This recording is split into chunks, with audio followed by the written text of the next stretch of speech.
Assalamualaikum warahmatullahi wabarakatuh dan salam Malaysia Madani. Saya Ahmad Ime, penolong Ketua Wartawan TV PSS Asaf sesi 2025. Alhamdulillah, kita baru saja selesai peluncuran TV PSS Asaf buat kali yang pertama dalam sejarah sekolah kita. Baiklah, bersama saya sekarang ialah Pengetua Sekolah Agama Menengah Rawang. Assalamualaikum Tuan Haji. Waalaikumsalam warahmatullahi wabarakatuh. Baiklah Tuan Haji, adakah TV PSS ini merupakan elemen penting dalam pembangunan sekolah kita Tuan Haji? Alhamdulillah, kita Sekolah Agama Menengah Rawang ni adalah merupakan salah satu sekolah SABK di Negeri Selangor ni.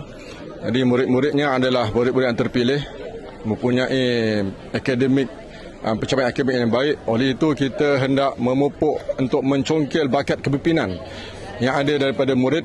Atau daripada ni adalah dengan cara berkomunikasi dengan baik.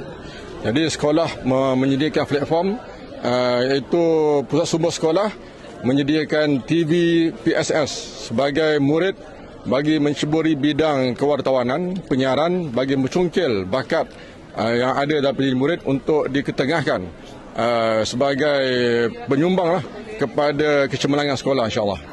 Oh, insyaAllah Tuan Haji.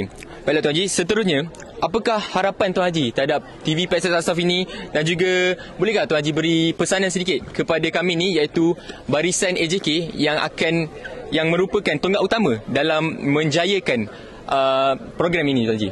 InsyaAllah semoga TV PSS ini akan memupuk, akan dapat melahirkan murid yang kreatif dan inovatif, kan, sesuai dengan cabaran yang mendatang ini, iaitu cabaran pendidikan digital, akan menggunakan bahan-bahan digital, tidak langsung akan memupuk mereka bagi menceburi kejayaan mereka yang akan datang. Semoga semua kru PSS Samer ini dapat memberikan terbaik kepada Samer sebagai contoh sekolah SABK terbaik Selangor kepada daerah Gombak, insyaAllah. InsyaAllah Tuan Haji. Terima kasih Tuan Haji atas sokongan yang telah diberikan Tuan Haji. Alhamdulillah, terima kasih kepada Tuan Haji atas pesanan dan juga harapan yang telah dikongsikan.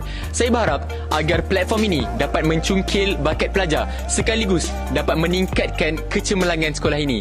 Sekian, wabillahi taufiq wa hidayah. Wassalamualaikum warahmatullahi wabarakatuh.